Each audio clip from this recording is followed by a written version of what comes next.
Alan, welcome. Hi, Seth. Have How are you? And Alan, as you know from seeing his bio in advance, is an extraordinarily accomplished leader.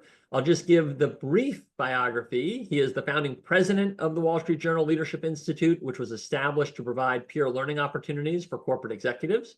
He previously spent 10 years at Fortune Media, where he served as editor-in-chief and then CEO. Before that, he was the president of the Pew Research Center. And before that, he was in a 2-decade career at the Wall Street Journal, which in many ways he has come home to now at Dow Jones. And he is the author of 5 books, all of them incredibly powerful. Most recently, Tomorrow's Capitalist, My Search for the Soul of Business. So Alan, you've had a fascinating career from journalism to leadership to now leading others who lead. I'm curious if you could start by talking a bit about how your understanding of leadership has evolved over your incredible career and from the different vantage points that you've seen into this topic. Yeah, Seth, I could spend a couple of hours on that question alone, and I won't. I'll try and keep my answer brief.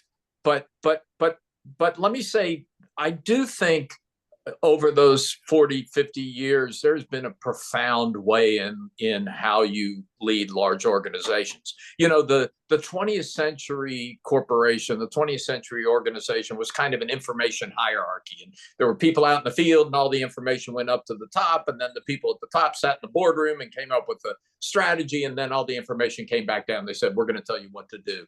And as you know, and as everyone on this call knows, that does not work in the 21st century. I mean, first of all, information doesn't flow that neatly. It flows omnidirectionally.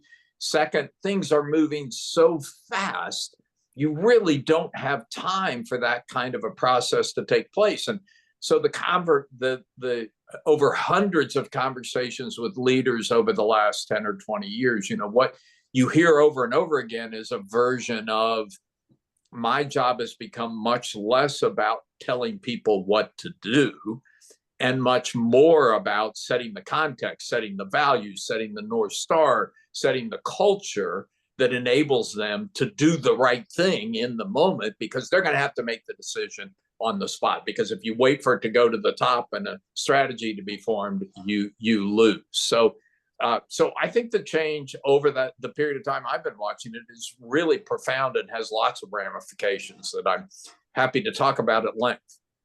Well, so it's a really interesting conversation to be talking about disruption today, because we're obviously in a very disruptive moment.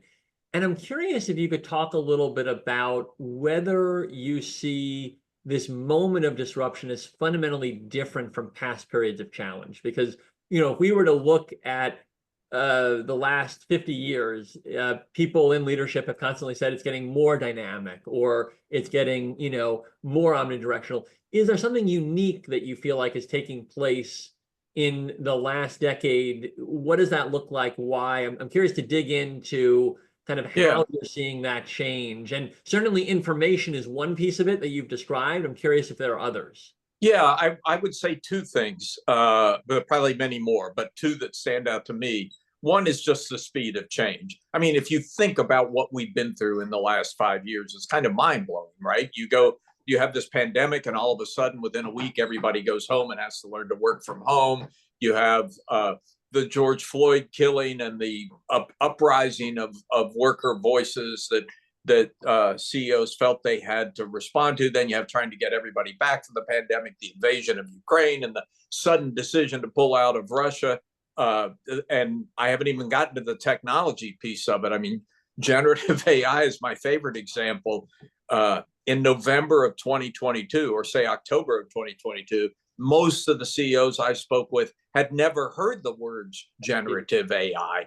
And within 2 months, they were all being told their company was going to be completely disrupted by this technology they had never heard of 2 months ago. So I think that pace of change, and the Trump administration is just the latest permutation, you know, to basically tear up the whole policy framework that we have grown accustomed to in the post-war era. To tear that up is a huge set of change. And how has that led to an evolution in leadership, especially, you have been very familiar with this. You wrote a book that included a lot of this.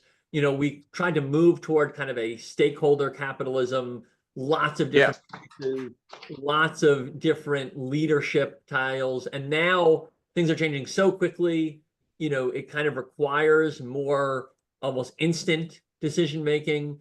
Can you talk about how, if the pace of change is moving quicker, that's reshaping, in some ways, this hierarchical balance? Yes, I'm going to do that, but you got to give me 2 seconds here to open the door because I'm at home and my dog has decided that she wants to come in. Well, that is One just a sec. sign of disruption, Alan. So this is another example of the core idea. I hope you're going to show us. Exactly. Exactly. So I do think, look, one of the things that has been going on over this period that I think is really interesting is a change in the way that companies create value. So, and my favorite study, it was done a few years ago, it looked at the balance sheets of the Fortune 500 companies, and it asked the question, where is the value coming from in these companies? And if you did that in the 1970s, what you would find is most of the value was attributed to physical stuff. If you have the plant, you have the equipment, you have the oil in the ground, you have the inventory on the shelves, you can create value as a business. It was over 80%, I think. Wow. If you do the same exercise today, what you find is more than 85% of the value is not attributable to physical stuff. It's attributable to what's called intangibles, intellectual property, the kinds of things that really come from people, from human beings. And so business has become much more human than it was 50 years ago. And a lot of the focus on stakeholder and the different orientation of leaders is a result of that. That is really interesting. And of course, that also increases the pace of change, because in a world where it's physical plants that are going to distinguish you, those are a decade-long endeavor, right? And in the case where it's the people, that can move quickly. And so that's going to reinforce this idea that even a great company can be quickly changed in a world where people move, and then the whole intangible value of the company is potentially under threat. And so I imagine that, changes the way leadership looks at, even when they're right, in a thriving business, the longevity of that thriving if they're not really quick to act. Exactly right. And it also ties back to this notion that the CEO's job now is so much more about setting context and culture. And really, if you think about it, how do you create a company that has the flexibility and adaptability and resiliency to deal with the onslaught of change that they have to deal with? Because, as you know, human institutions and human beings are resistant to change, and you have to create an environment that lets them embrace the change. So let's go from the changing environment around leadership into what you see as distinguishing leaders, meaning what are the qualities that allow individuals to thrive in this time of dynamism and disruption? And how do you build some of those qualities? Yeah, it's a really great question. Again, I think it's, if you think of, I spent 10 years at Fortune, as you said. Fortune at one point in the 1990s declared Jack Welch the manager of the century. I guess that was the 20th century. If you think of the kind of leadership style that Jack Welch emulated or that he represented, and then look at the kind of leaders who are doing well today, it's a very different style. It requires much more attention to the needs of workers, to the needs of customers, to the needs of various stakeholders. We did a survey during the pandemic or shortly after the pandemic, and we asked CEOs, how did your leadership style change over the last 5 years? 50% of them used the word empathy in their answer. I'm pretty sure empathy was not a word that was frequently used by Jack Welch. And so the notion that you have to create a leadership style where you're listening, you're paying attention to various stakeholders, you're incorporating their views into your broader framework is critical. And then how do you marry that with the need to move quickly and have really sharp direction amidst all the change? And how have you seen leaders be able to do both? Because one would think of empathy and the listening as a patient approach to, allowing leaders to grow over time. And then at the same time, you need to act quickly and be decisive because of the change. And I'm not saying they're in conflict, but they may require a unique set of qualities to be able to do both right? To be a listener and still a commander at times simultaneously. Well, I think that's right. I mean, you hear people say all the time that leadership today requires this strange mix of humility and arrogance. Right. How does that work? I mean, you really do have to be humble enough to understand you don't have all the answers, but then at the right moment be arrogant enough to say, well, I've listened enough. I have the answer to this question and I'm ready to go. So I do think it's an interesting mix, but I also like to think about this in kind of a design framework. In a world where things are changing so fast, you're constantly redesigning the business and the business framework. It's just constant change forces you to do that. And that requires a degree of empathy. I'm taken by the fact that your dog definitely wants to be a part of this. Well, this is very interesting and it's not relevant, but we have some people here doing the windows of the house. And give me 1 second and I'm gonna see if I can calm the dog down. Okay, well, yeah, this is a leadership question here. And so we're going to see if your empathy skills are adequate, even beyond a fellow human being. So we'll see. There we go. Here we go. Now we see our friend. And look at that. Listening and then leading. And I think, this is a sign, Alan, belonging matters to people. And I think this dog wanted to be in the room where it happens. I'm trying to be empathetic with the dog. It's a little harder when you're dealing with the dog, but. I'm curious if you could talk a little bit about examples that you see where you have witnessed or experienced extraordinary leadership in the face of disruption. And, maybe this is from across your career. I'm also curious how you're seeing that in this moment, because you're counseling many leaders in a very dynamic time.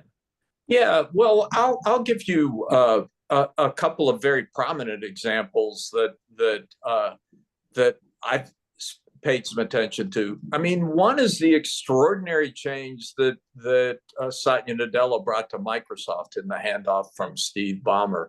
I mean, Steve Ballmer was in many ways an old school top-down leader, and the day that Satya Nadella said, well, let me tell you one story. I went to, when Steve Ballmer was CEO, they would have these CEO convenings on the Microsoft campus.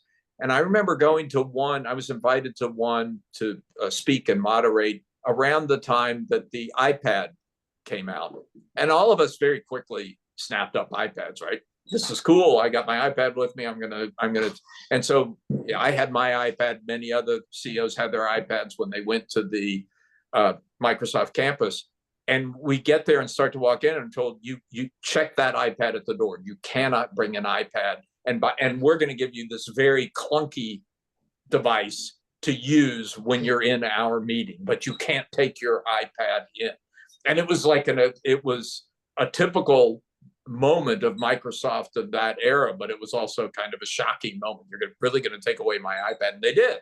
And I remember the day I heard, after Ballmer leaves, Nadella takes over. The day I heard Satya Nadella say, we're no longer going to be a know-it-all company. We want to be a learn-it-all company.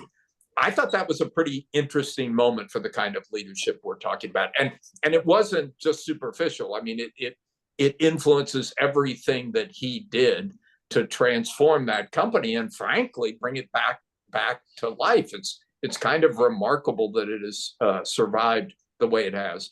My other favorite example is Walmart, because Walmart is, this is not a technology company. This isn't a West Coast company. They're not doing cannabis down there in Bentonville. It's a very traditional, old school company. But it was Doug McMillon who said a couple of years ago, I want Walmart to be the first regenerative company. You say, well, what does that mean? Well, it means he believes the right way to get that company going is to create a culture where everybody feels like they are in service of a broader group of stakeholders, their employees, their customers, the communities they operate in. And that's really the way he's run the company. And I think I would have thought, I don't know about you, Seth, I would have thought if you had asked me 10 years ago or 15 years ago, what would the state of play between Amazon and Walmart be in 2025? We would have thought Walmart would be, we would have thought it'd be gone. And instead, he's really created a flexible culture there that's managed to keep the pieces of the culture that were really important, but then adapt to the technology and the other changes that are happening. So those are a couple of examples. Well, and I think they speak back to the themes, because when you think about empathy, you're obviously wanting to empower people, but you're also wanting to create enough listening where you're bringing in new ideas, right? To the point about the learn it all versus know it all culture, right? And the reason is change is happening so quickly that you can't be a legacy success anymore. Your success is going to depend on your ability to absorb from the outside, right? What you have inside just is inadequate. Won't do it. Able to win, right? And that's where the humility comes in. Right. And so you can create that kind of open border, so to speak, right? And I maybe an ironic metaphor in this moment, but if you can create that open border and you can have all of those ideas and innovations coming in, right? And then you can have a leader that's listening well enough to figure out, oh, these are the two that really matter, right? Exactly. Satya Nadella sees what's happening with generative AI and decides they're going to get very involved with ChatGPT. Right? They're not going to own it entirely. They're going to be very interactive with it, right? And they're going to bring in those skills, right? That is a really big driver of future success, right? Yeah. If you continued with that bomber model of, we don't own the iPad, therefore it's not going to be on our campus, right? Then you're going to miss out on everyone learning how that user-generated interface is actually changing the whole model of how we interact with machine. And that's not going to be integrated into the next 10 products that come out from your company. And so you're going to have that kind of opportunity to learn. And because we're in such a dynamic moment, learning is essential, because you can't rest on your laurels. Even if that were true before, it's more true today in terms of magnitude of how little you can rest on your laurels. I think that's exactly right. I think that's very well put. Well, so let's come back then to this question that is core to Graham School about how you learn, because, to this point about the skills are constantly changing, the world is constantly changing. A big role is empathy and certain leadership characteristics. It's also really constantly learning. And so the model used to be, you learn and then you move into your career. Obviously, now you have to come back constantly.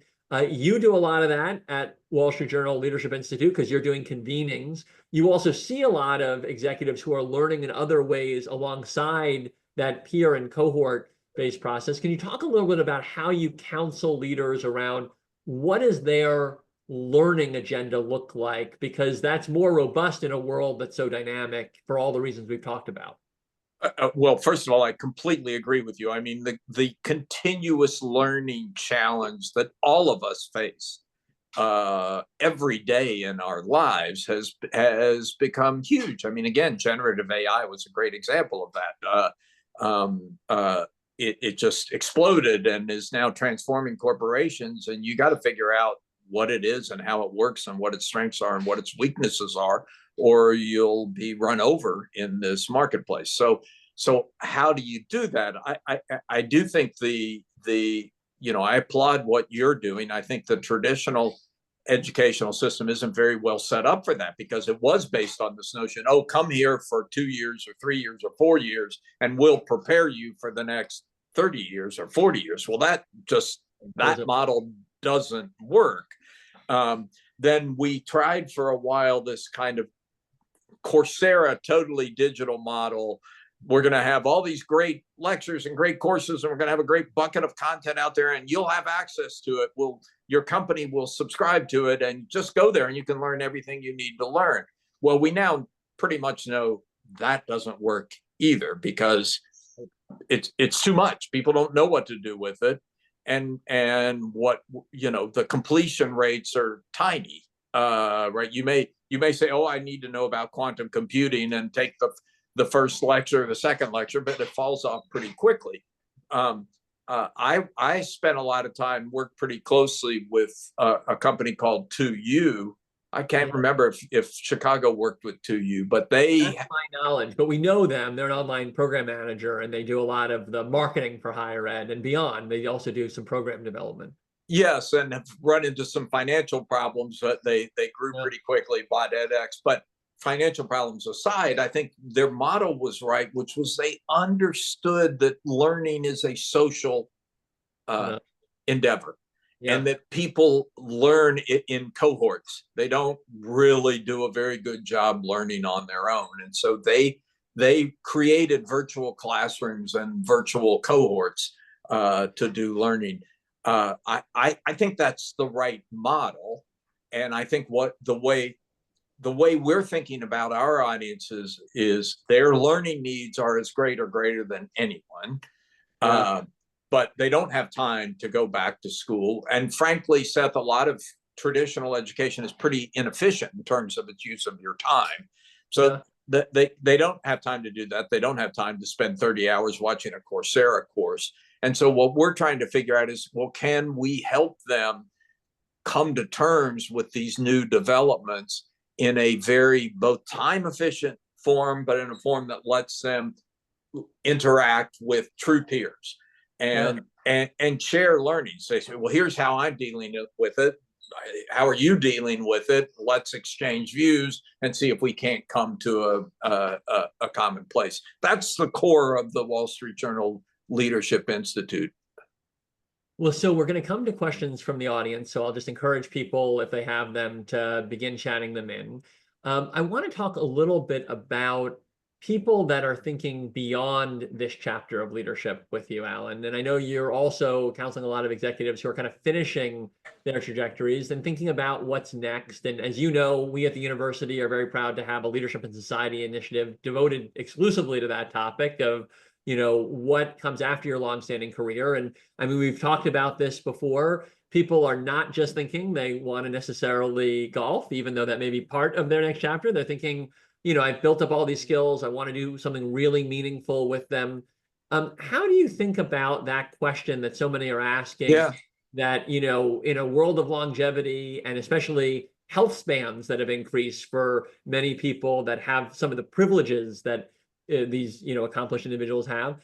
How do you think about counseling people on how to have a meaningful next chapter beyond potentially, their climax in an executive role? Well, Seth, I know you and you all have a close relationship with David Brooks, who's been very thoughtful on exactly that question and has written an interesting book about it. That what do people my age have that they can offer that's different than what younger people have? It's really a bit of wisdom and judgment that comes from age and may make up for the fact that you don't have quite the same freshness. The synapses don't work quite as quickly as they do for younger people. I mean, we're trying at the Leadership Institute, we're trying to figure out ways to take advantage of that, because I found that retired CEOs, retired executives generally, or retired is probably the wrong word because they're not really retired, but they're not in one of these jobs that consumes 150% of their time and energy, want to stay active and want to give back. And so we're trying to figure out ways to engage the last generation with the next generation. There are probably people in your program that we could work with on that. The other thing that I feel pretty strongly about, I was until recently on the board of the AARP, and I pushed this strongly when I was there. I think the technology change that's happened in the last 5 years has moved us away. You know, there was a period 10 years ago where everybody thought the answer to all their problems was to hire a bunch of kids who could code. If I just have enough kids who can code, I'm going to be in good shape. And what we've learned since then is you don't need kids to code. ChatGPT can code for you pretty damn well. And that what vision for, yeah. Yes, what the world needs is people who have judgment and experience and who can frame the right questions and you know, organize the right set of questions and organize people. And those are the skills that come that tend to be sharpened with age. So I think if anything, the world we are moving into, the world that technology is driving us into, creates a much greater need for the kind of people and the kind of skills you're talking about. Well, that is a good thing given demographic changes, at least in industrialized countries, given Right. we're going to have more 65-year-olds and, you know, less 25-year-olds in the Right. foreseeable future. I'm curious to dig into that a little bit further, Alan.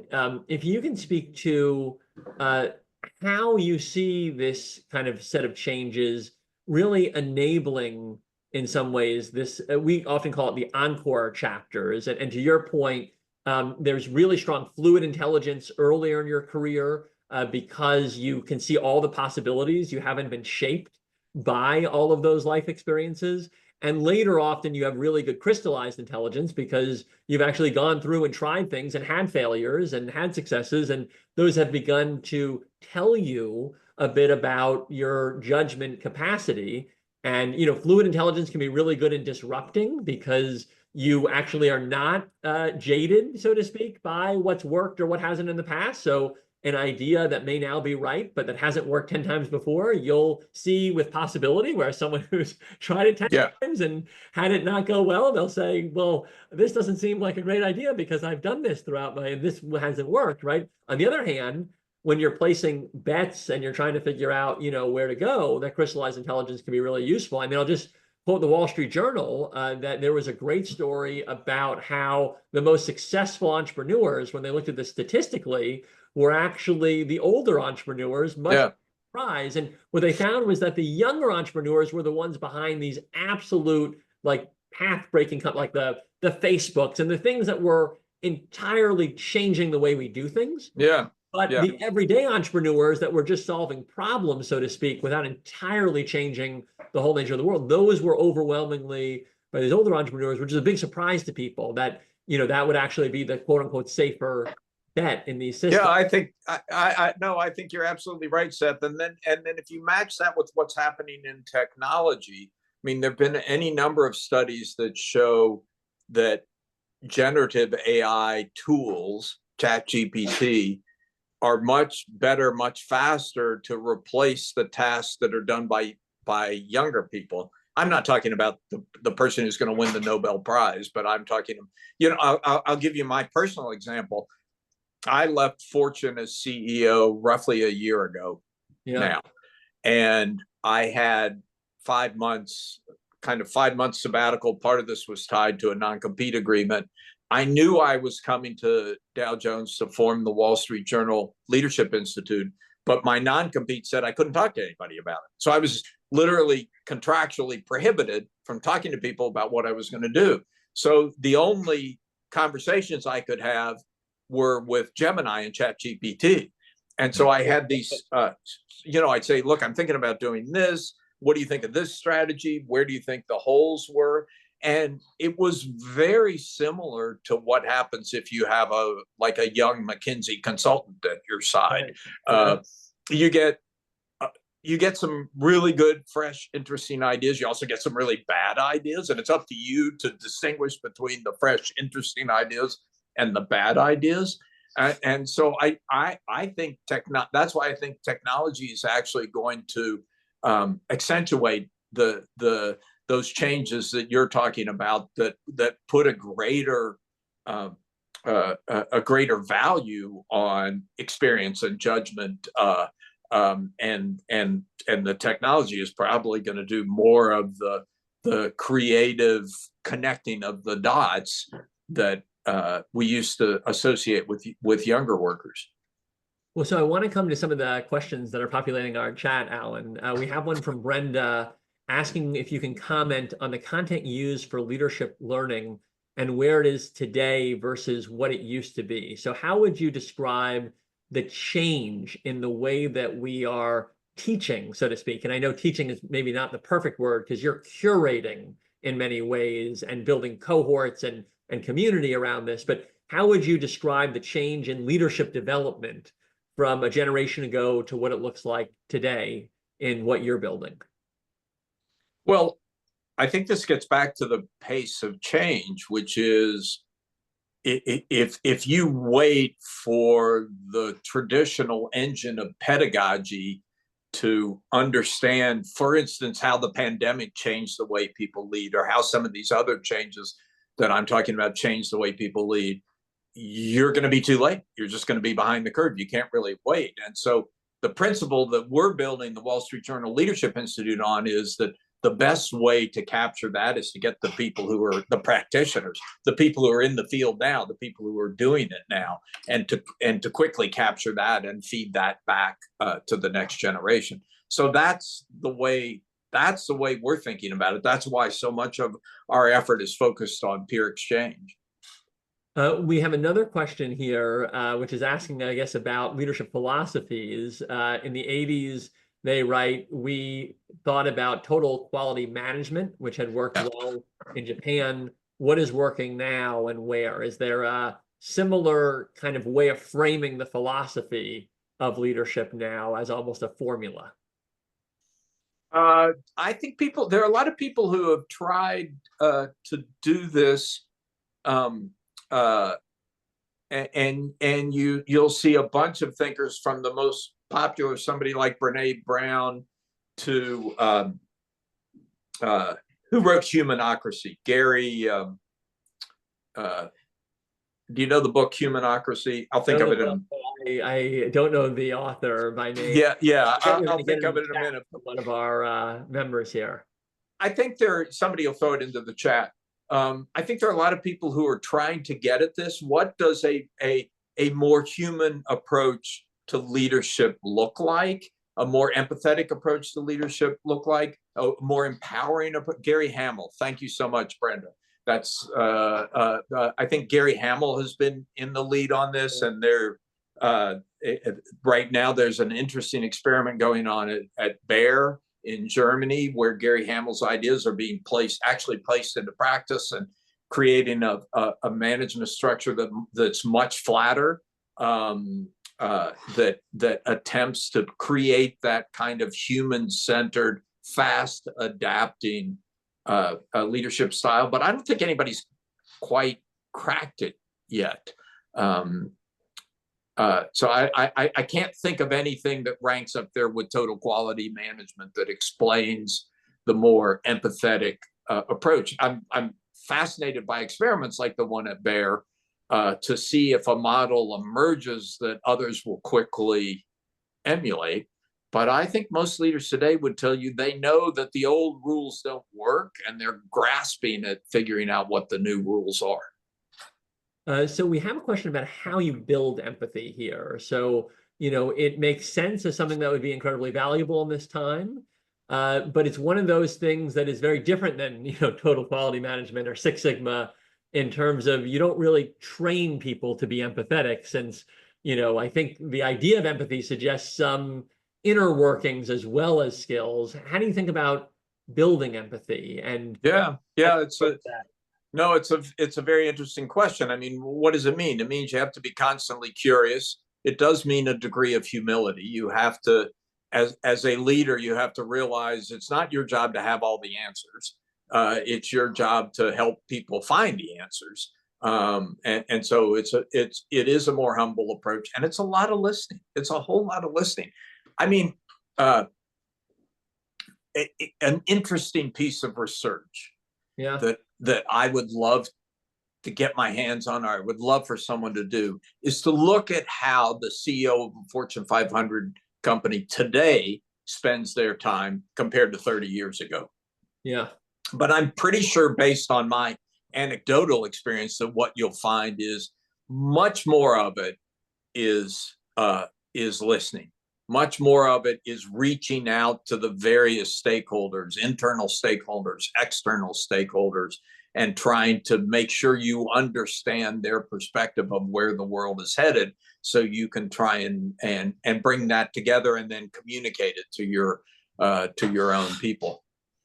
No, Alan, I'd be remiss. We're in a very important moment in society if I didn't get your views on how that impacts leadership. And so I want to just pivot, and I don't want to necessarily talk about this exact moment because it will change, but I think there is a general moment here, right? And the general moment I would describe, and I'll let you describe it in a moment, as deglobalization. It's a change in the world order. Basically, my entire lifetime, I'm a product of 1980.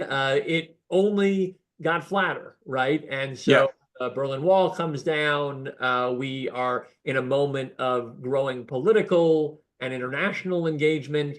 Trade tariffs start to lower. And so the leader, especially of any significant company, is a global leader. They may be based in the US. We've had a great run of success of having a lot of the major companies, but they are global. And we are obviously in a moment where that is in a major question mark, and we may see a real retreat from that world order. How does that play into leadership? The other thing I want to call out after this is that there's also a moment where the interaction between business and government is changing. So we'll put that, as the next question. I think they're related. What does that mean for people? I think it's all related. Yeah, the model that companies have been operating on for the last 4 or 5 decades was a kind of a neoclassical model. The world is getting smaller. It's going to be open. Efficiency is the rule. You place your supply chain wherever you think is best in order to create the most efficient machine to create your product. And I do think what happened this week is a significant marker in the end of that world. I mean, it's being driven by the post-World War. Sorry. Oh, no, that wasn't me. I'm not sure where that noise came from. Keep going. The post-World War II order was kind of a hegemonic order, and the U.S. played the role of the benevolent hegemon. And so whether it was the Marshall Plan or creating the World Bank and the IMF or creating the GATT and bringing China into GATT and making it part of the world. We're going to mute whoever is talking there. I'm so sorry. I'm the wrong. I'll get Barb out here for you. I'm the wrong person. Chris, I think it's Chris News. I'll send her out. Okay, we're going to, I apologize. Hey, Barb? There we go. He's got a question for you. Okay, Chris. There we go. Perfect. Sorry about that. Keep going, Alan. Okay, good. So, yeah, and so that kind of benevolent hegemon model of the world has been framed for a decade, but I think on Wednesday it ended. I mean, Donald Trump, fueled by populist sentiment, says we're just not going to do that anymore. We're not going to bear the burden of being the benevolent hegemon. And we can argue whether that role has been a good thing or a bad thing. I'd argue it's been a good thing. I think the United States has largely benefited from being in that role, but I also think it's true that there are other people. There are clearly a large group of people in our society who feel they suffered as a result, and those people are driving the revolt. And I think the revolt is real and not going to go away. And so businesses have to figure out what the new world order looks like. That's going to be much more nationalistic. Nation states are going to matter, and where you put your supply chain and all those things are going to matter. And maybe these precise tariffs won't endure, but that will endure. And businesses are going to have to figure out a very different way of operating. They've been inching in that direction for a decade, but I think this is a much bigger move that was prompted by this week's events. can I ask one follow-up question? Because I think there is the economic consequences, and there's a huge amount that leaders need to think about in terms of what this means for business cycles and the whole nature of national versus global. There's another question, which I think is a continuation, but I'll see your view, that, if you look back a decade or more ago, and certainly, this is something that Friedman talked about, the role of business leaders was largely to stay out of politics, to avoid being in those big societal questions and to run their business. That obviously took a change in the last decade, first with an expectation that businesses actually be pro-social on certain issues. In many ways, it's now heading in the other direction, and businesses are almost expected to have another political mandate, in my individual view, on that topic. How do you see this question of the role of business interacting with society? Are we just in a world now where the role is a highly political one, as well as, running the business itself, and that will just continue to vacillate? How do you think about Yeah, I don't think of it as politics. But I mean, politics is a piece of it. I don't think it's driven by politics. I think that, look, if this is what gets back to the study I said I'd like to see is the way CEOs spend their time. The CEOs I talk to spend an enormous amount of time engaging with the external world, much less time heads down in the company the way they were 20, 30, 40 years ago. And they do that because they think it's necessary. Some of it is just the complexity of the world. I'll give you a very specific example. Jim Fitterling is the CEO of Dow Chemical Company.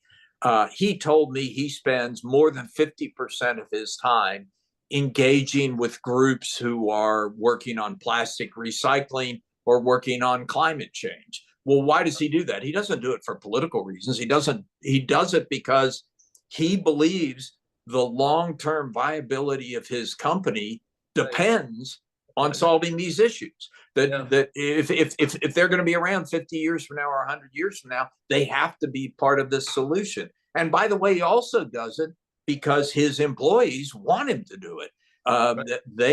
If he's going to get the best people to come to Dow, they want to know that they're part of making the world a better place 25, 50, 75 years from now. So I think all of that is just an inevitable part of the way the world is going.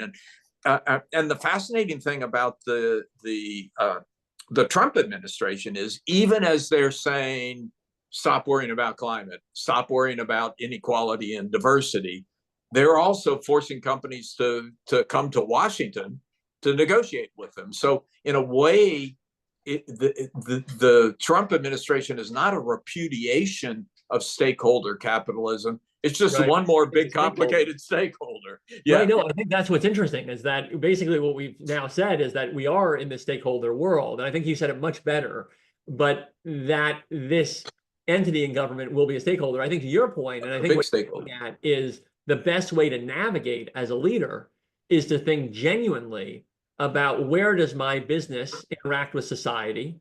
And if on a long-term basis, what are the issues I need to care about because they are core to my business and society, right? And so for a chemical company, obviously the climate.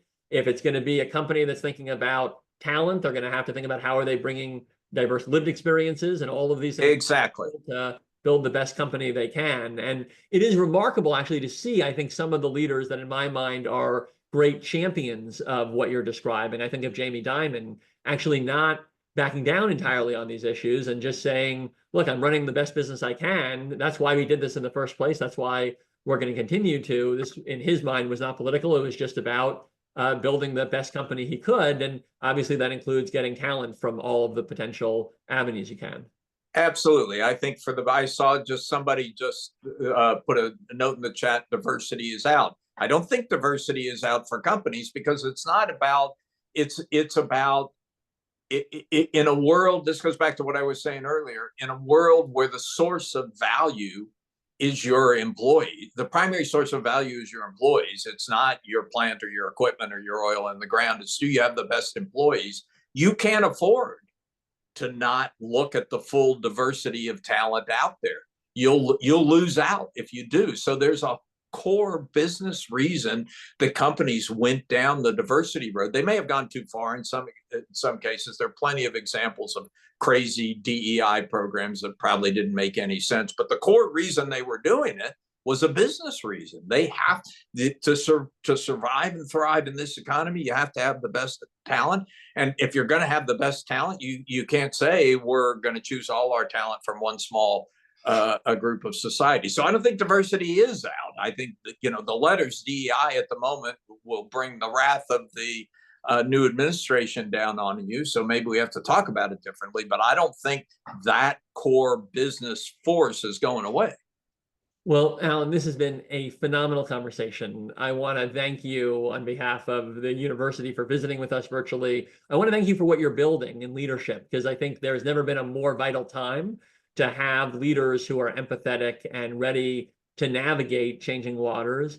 And I want to thank you for a career in journalism that has really illuminated many of the big topics at the intersection of our economy and our society that really are so vital to our lives. So thank you. Thank your dog for being. Yeah. And Remy thanks you all for tolerating her. Well, we're grateful. It just shows, it may not actually connect to empathy, but somehow having a pet, it feels like, from a brand perspective, it adds to your sense as a listener and on brand with the conversation. Thanks. Great to be with you all. Thank you again. Bye. Bye.